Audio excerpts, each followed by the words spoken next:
Welcome to Salt Pig, where two cookbook writers chat about the ups and downs of actual home kitchen life. What are we talking about this week, Ellie? We're talking about all the food that we pack and cook and bring out of the house. So like if we're going on a picnic, if we're going on a beach day, if we're going on a very short ferry ride. So we've got a lot of fun ideas and, you know, how to package it up. Yeah, great packaging ideas. Talk about some salad dressing that I make out of some leftover giardiniera-brine. That's a real good thing to bring. Yeah, we got some good ideas. So fun. You can find new and old episodes wherever you listen to podcasts, and check us out on Substack too at saltpig.substack.com, where you can sign up for our newsletter that we're sending out once a week now. Before we get started on today's episode, we just wanted to thank Material Kitchen. This episode was made in part with their support. They're a wonderful kitchenware company. I've got a lot of Material Kitchen items in my kitchen, and the one that I wanted to call out is the MK Freeboard. So I know Ellie and we've talked about microplastics a little bit, which I'm kind of leery of, though I don't think about it too deeply and whatever. But I have plastic cutting boards, and they're so handy to use. But in the back of my mind, I'm like, should I be using this?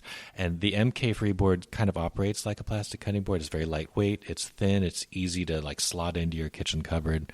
But it's made out of plant fibers, so there's really nothing to worry about in terms of the plastic. And then you can just throw it in the dishwasher when it's time to clean it. So I actually use that thing all the time because it's so handy. I really love it. It sounds great. Material Kitchen has very kindly given listeners of Salt Pig a promo code. So if you go to Material Kitchen, if you want to buy the MK Freeboard or any of their other kitchenwares, at the end, if you just put in saltpig15, you will get 15% off. So materialkitchen.com, promo code saltpig15. Thank you so much, Material Kitchen. Thank you, Material Kitchen. All right, let's get started. So I have some sad news that I think you've also heard about, which is concerning this bakery in Carroll Gardens, Caputo's. In Brooklyn. Yes. That is closing. And I guess I read that it's 124 years old. And it was like the bakery of my childhood and of my adult life, basically. I mean, it's not that close to me anymore, but it's, close enough that the kids and I used to literally like take a hike specifically from where we lived to go there. Is this where you would get the lard bread that you mentioned? Yes, it's where we get the lard bread. And it's kind of, lard bread's kind of hard to find. So it's really Caputo's. There's another place in Carroll Gardens where you can get it, which is good, but I'm not quite as loyal to it.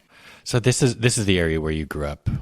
Well, I grew up in Borum Hill. It's all sort of in the vicinity. So it was close to where a lot of my friends lived and close to my elementary school. So close enough by sort of Brooklyn in the 80s standards. Yeah, but it was such a cool old school place. You could only pay cash, and it had these like giant ovens you could see in the back. And 124 years, you said? I know. That's wild. So that would have been basically like at the turn of the century. Yeah. Jeez. I know. It's so sad. And this lard bread, I was thinking when the kids were in preschool, they had this day that was like, invite your families to come in like one morning and everybody bring like a food of their culture. So, it's Brooklyn. It's a really diverse crowd. So like, someone from Colombia is bringing some special arepas or something. And someone from Japan is bringing some onigiri or whatever. So I was like racking my brain. I was like, what do I bring? But I was like, especially like as a food thing, I felt like really quite obligated to come up with something. I was like, we certainly have food traditions. I was also like, I wanted to be sort of transportable and something that like kids will like and all this other stuff. So eventually I literally settled on, I was like, I'll go to Caputo's and I'll buy some lard bread. And that will be like our cultural experience and I think all the other parents were like, who is this weirdo who is bringing this lard bread? Really? Because they like went around the circle, and again, everyone's like talking about like, their grandparents and all this stuff. And I'm like, well, I was like, the kids are second generation Brooklyn born. And this is like, I tried to really spin it. I was like, this is our culture. You're not Italian. I'm not Italian. No? Okay. But I was like, but it's a Brooklyn institution. And so That makes sense to me. It made sense to me too. And everyone really liked the lard bread. So that was a treat. That's such a bummer, man. It's such a bummer. 124 years, and you spent I've spent like almost 25 years in New York and Brooklyn. And I'm just constantly remarking on like, you just can't ever get too comfortable with anything because it's just a constant change. And just the redefining of neighborhoods. It's just been such a strong part of my experience of living here. But yeah. It must feel different for you, like growing up with something like that really was around. Yeah, it does feel that way. I mean, it's especially, there's a few places in Brooklyn. There's like Los Paisanos, which is like the butcher on Smith Street. There's Sahadi's on Atlantic Avenue, and maybe Caputo's. And there's another bakery, like College Bakery, where people used to get like cupcakes, for your birthday party. And that used to be the neighborhood, that used to be where people would get their meat or get their spices or get their, so you used to shop like that in Brooklyn, right. At least in this part of Brooklyn. And that's just obviously disappearing. So totally. It's so such sad. A bummer. I know. And just closed so suddenly too. They were just like open and then closed. Yeah. With a sign on the door and like no notice, no chance to... No notice. I mean, literally, I know I saw the sign. It was literally like, we're turning the ovens off and that's that. I haven't even told the kids yet. I'm actually sort of scared too. Because in fact, just the other day, they were like, we should walk over and get some lard bread. Because it is like kind of a long walk for them, but it's like the greatest incentive for them to walk. Go for a long walk, yeah. Yeah. Gosh, I don't know what to even say about that. It's such a bummer. Yeah, such a bummer. But then 124 years, that's amazing. I mean, on the one hand, it's like, what a streak. Totally.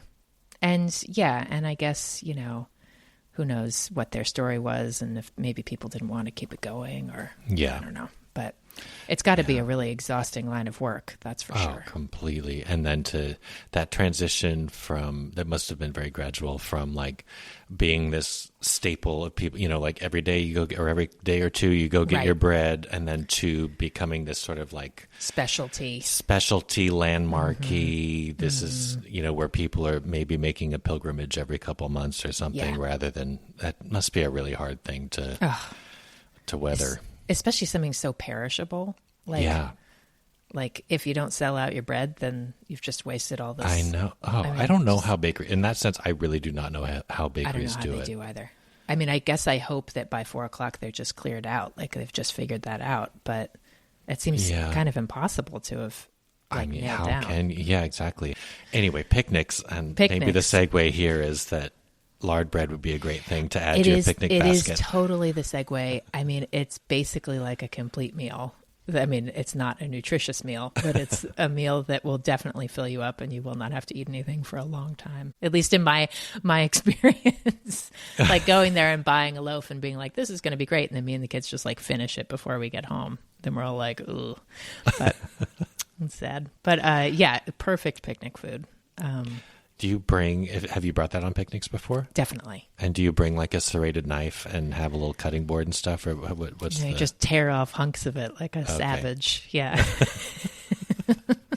I do feel like for picnic food, the utensils are what I often like either overthink or underthink. Yes. Because bread is one of those, I guess ripping off a baguette is pretty nice, but sometimes you want to like make clean slices. Sometimes you do. Sometimes I feel like I'm overly ambitious about like what sort of how involved the picnic is going to be, where I'm like, do we really want to have silverware? And do we want to like eat out of the same dish, sort of like a trough, like, do we then need like separate plates, and do we need like, we actually do probably have a picnic set in our basement. I think my dad gave me an old one of his, but I never want to like have a big Like then you're just packing up a bunch of dirty dishes and stuff. I don't go on a lot of like picnics, but Yeah. I do pack food for like hikes or pack food for the Yeah. beach or pack food for the car trip or Yeah. something like that. Yeah. And my strategy is always to have like things portioned out. So it's Yeah. like pasta salads in like a deli container so that you just kind of pass them around. And if you have a fork, you just eat straight out of the vessel. So everyone's I don't sharing the vessels. No, everybody has their own vessel. Oh, Lucas, this is so you. This sounds so It is. delightful. I don't want to share vessels like when there's sand involved. And I shit, know, like, I know. And there's something, it does get really funky to share a vessel. I Yeah. feel like I end up doing that with like Tom and the kids. And it's like, even with Tom and the kids, who I like feel like we're basically all just like one organism anyway, I'm like, it's still kind of gross. Well, and especially, I mean, one of my favorite things to make for the picnic is this, I call it beach linguine. Oh. And it's like a raw, salt tomatoes Yes. and zucchini and zucchini. it turns into, and then a bunch of olive oil and some garlic and sort of what I like those no-cook type tomato sauces. And then you've drawn, the zucchini releases the liquid, and so it becomes kind of like saucy. Oh, and then you stir in linguine. Yeah. And I just don't want to share long noodles. No. Ever. You don't want to share long Even noodles. with, Not even with a like, love, my spouse, a romantic interest. Yeah. No, I don't want to share long noodles with them either. Yeah, that sounds great. I've never put zucchini in it. I make that like all the time in the summer, but you just grate in like raw zucchini? Yeah. Yeah, it's Oh. grated. And, as long as there's enough salt in there, so it kind of takes away that raw Marinates. edge and gives a saucy quality. Yeah. Yeah. Oh, that's a good addition. And it's one of those dishes that does really improve with time. I mean, maybe in that like the tomatoes really need that salting time to really turn into the sauce. Yeah. And it's also nice, something like that, where I feel like if I don't eat that sort of thing for dinner very often because I'm obnoxious about like protein and stuff. Right. But when you're on the beach or when you're outside, it's just, it's like hydration. And Oh, yeah. so those juicy summer Yeah. vegetables, I'm like, Yeah. oh God, this is just like some kind of edible smoothie or something. Yeah, I was thinking about one thing I always am bringing, because I have them around so much, is just like marinated beans. And that always ends up being like a quart container of marinated beans that you're just like passing around with like will you take me through the spoon. marinated beans? You've mentioned this a few times, and I'm very curious about it. They are cooked. Usually I'll cook like whatever white bean I have in the pressure cooker. So they could be like small white beans or cannellinis or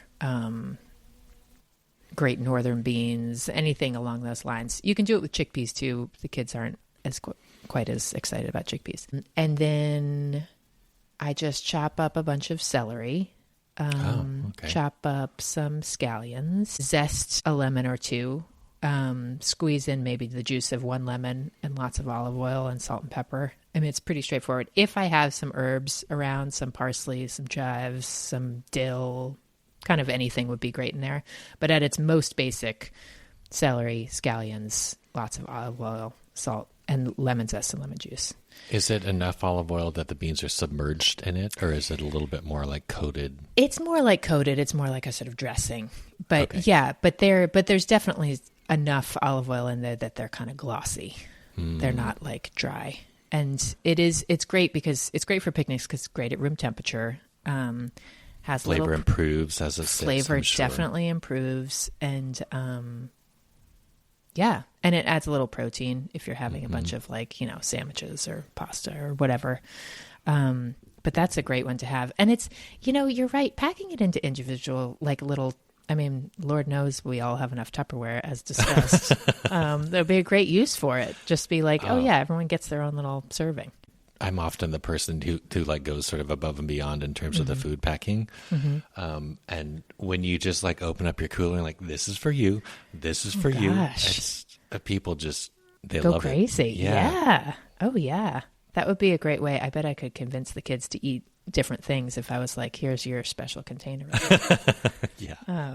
That's a good idea. Yeah. The other thing I love to make similar to that is like a big slab sandwich, like a focaccia slab sandwich. Yes. Where you like layer in whatever and then cut them into big squares. And it's like, this is for you. This is for you. And they're wrapped up in parchment. It's the sort of thing that you can spend a lot of money on buying it from a sandwich shop or a bakery or something. And pretty easy to make at home. Oh, yeah. And often much yummier. Sandwiches are so good for that, especially like, again, like an Italian sandwich that really like marinates as it sits.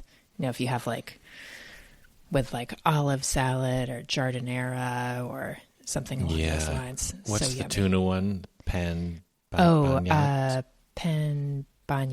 maybe? Yes, beignet, yes. Yeah. That's a delicious one that I don't make that often, but I should.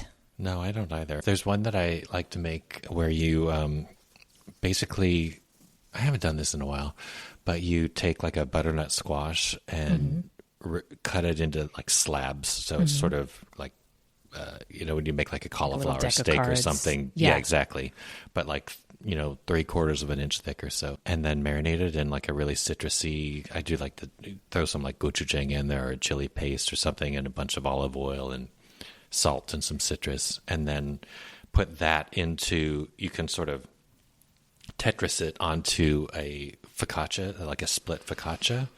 And then a bunch of like arugula and maybe some goat cheese or feta. Oh my gosh. Seal it shut and then cut it into big wedges. It's sounds really amazing. Good. I bet your marinated beans would be good that way too. Inside a sandwich. Yeah, that's a great idea. I love the idea of having like a roasted, I mean, I know like eggplant and peppers and stuff are sort of more classic, but like having, big hunk of butternut squash to add a little heft to like a sandwich. Yeah, that was where that's the thinking. It's like, I want something that you can really like sink your teeth into. Cause you just like bake them or something, roast these sort of planks of it, and then you marinate it after. Yeah, exactly. And then let it sit cooked in the marinade. And you don't have to, I mean, you can sort of take it to caramelized territory, but it doesn't need to be necessarily because it just absorbs so much flavor from the marinade. Right. And there's plenty of other texture coming from other places. Yeah, exactly. So you don't need like that brown part. Yeah. Interesting. That was kind of Sounds fun. Great. It was great. Those same flavors are also really good in like a pasta salad or an orzo salad. It brings up the whole like, how do you package it scenario? But I think, but those, I mean, I love like an orzo salad with like roasted tomatoes and little, cut up mozzarella and. Oh yeah. Olives. Do you ever, olives. Something briny. Yeah. Do you ever make salad dressing out of giardiniera-brine? No, but were we talking about this or was somebody else? Did I read this somewhere recently? Yes. Someone wrote in a note to us, and I'm trying to think about who it was. Oh, was this Becky? Yeah, maybe it was.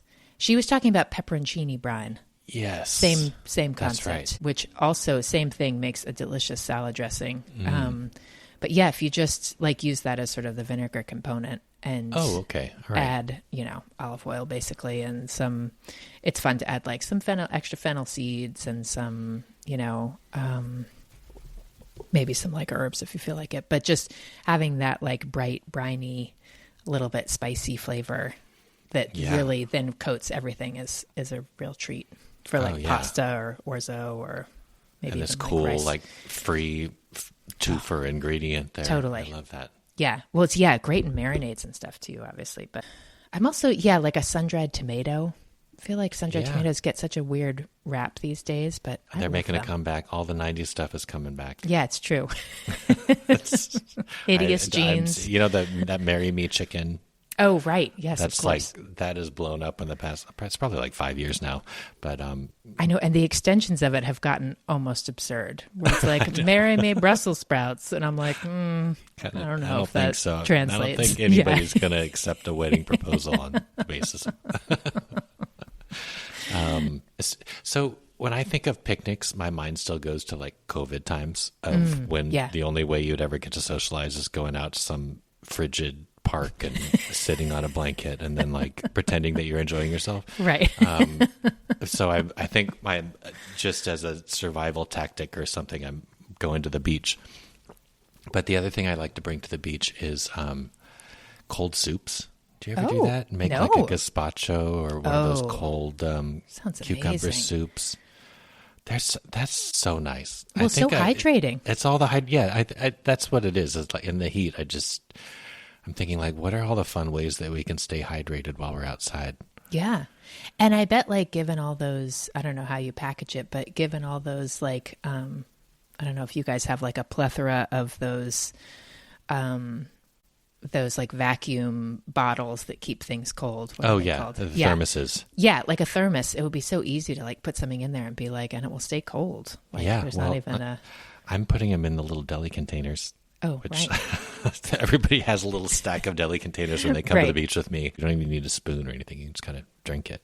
If like the kids and I are going on some little excursion or whatever, I'm like usually packing lunch for us. Sometimes we'll just like, if we've got like nothing else to do and the kids don't have school, we'll go take the ferry like a few stops and then make our way home. It's like kill some time. But it was really fun. Recently we made some summer rolls, and that's a great idea. That was a really fun thing to bring, because it felt really like different and exciting. It wasn't just like a sandwich, and it was fun to have like a little thing of sauce and stuff. It was, in retrospect, like a little complicated it's the only thing I always forget about the ferry is that it's actually like incredibly fast. So you think you're going to like really have like some leisure time, and we're all like, oh, we're going to have this delightful lunch on the roof of the ferry. And then I'm like, we've got 10 minutes. Yeah, exactly. As we're like barreling down the East River. But that was a really fun one. That's a great idea. Yeah.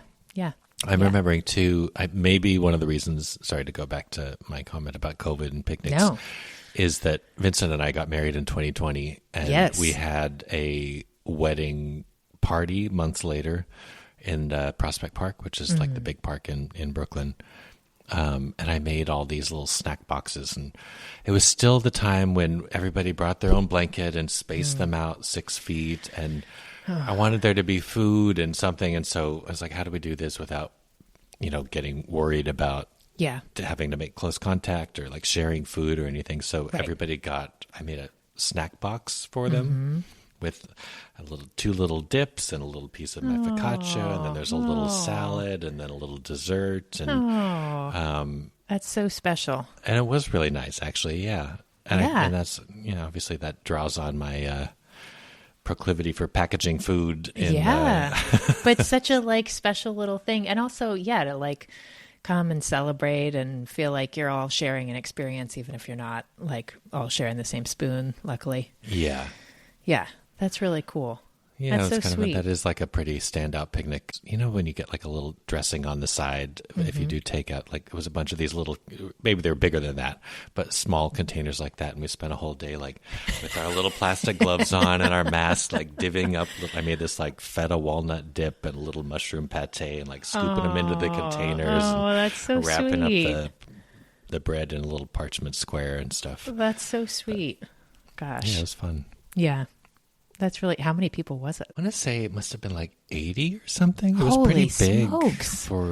Maybe it wasn't. Maybe it was more like 50 or 60. It's so funny looking back on that now. It just feels like my brain, I don't know. I couldn't even tell you if, I know now, obviously it was like 6 years ago, but it could be 2, it could be 12, it could be just a total cloud of. Yeah, time warp. Yeah, exactly. Oh, that's really sweet. In general, I don't feel like picnics are my strong suit, but if you lean into it a little bit more, you can make it kind of fun. Like using those what are they called again? The thermoses. Those bottles? Yeah, thermoses. Yeah. Using those thermoses for all sorts of stuff. Like you can put like wine in those. Oh, yeah. Like, I mean, I guess this isn't like a newsflash to anybody, but like it's great to like put some rosé in one of those and be like, it's just cold. Or having a variety of dips is also always like a treat. Whether you go in like a sort of Middle Eastern, that's usually sort of the vibe I go in. Like some hummus and some mahamara and some baba ganoush, and you can bring like veggies to dip in them or pita chips or that kind of thing. Finger food. It's like snacks for dinner. It's your book, basically. Yeah, exactly. But Tom and I spent a lot of time in London before we had kids, and we used to have these picnics. When I look back at pictures, I'm like, I can tell I did not have children then, like just by the spread that I've made, where it's literally like, the delicious cheeses and the little, thing of fig jam and the baguette and the, and then salamis, and then I'm like, and smoked salmon, and this, and fresh fruit, and you're just like, there are 2 people here. This is totally absurd, but it's so fun to go over the top. But bringing all that stuff and like really getting to spread it all out, and it's like having the like joy be the like nibbling of it. Like, I think that's part of the fun of like a picnic is sometimes is that like you don't actually like sit down and necessarily like have a meal. It can be much more like you spread all this stuff out and you just sort of see what happens after a few hours. Yeah, you you just graze. Yeah. And then every once in a while somebody's like, is anybody eating this anymore? I just want to get it out of the sun. Exactly. That's me. I know.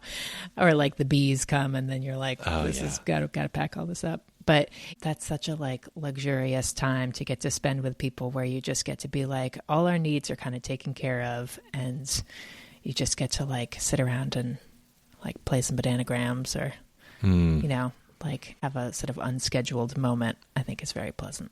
And I also find when you're outside, if you're at a picnic or if you're at the beach or you're camping or on a road trip or whatever, everything just kind of tastes better. You know, like the store-bought, the grocery store's hummus, which, I mean, I eat all the time anyway, but like somehow it tastes delicious when you're sitting there on the beach. The Tostitos, like scoops, like the chips that I wouldn't necessarily like serve if I was having people over for dinner. Yeah. Those are so great out on a picnic, like the jarred salsa that I also wouldn't put out necessarily if I was at even like hanging at home or even like eat it at home. But somehow when I'm sitting out on a blanket in the park or something, it's just delicious and fun. It makes me think of like when I was a Boy Scout very, very briefly growing up, and my dad and I went on a like a backpacking outing, and I had never been an oatmeal person before, but out in the middle of the Idaho wilderness when there wasn't really anything else to eat for breakfast, but instant oatmeal was such a revelation. I was like, God, this is delicious. And I would never have eaten oatmeal if I was, you know, at home. And now obviously oatmeal is a huge part of my life. Well, yeah, that was really the beginning of like a whole new world for you. Yeah. Oh man. Well, what are you making for dinner tonight? Oh, I knew you were going to ask that. I know. As I'm saying it, I'm like, what am I making for dinner tonight? I was telling you before we started recording, I have like these two sort of big deadlines coming up and so much cooking to do before them that it's like, it's a little bit overwhelming, and I haven't done the thing yet where I usually, this always happens. I get to this stage where I can feel like my heart beat rising. I'm like, I need to get a grip on this, and I need to get and all I need to do is just like sit down, map it all out, make a plan.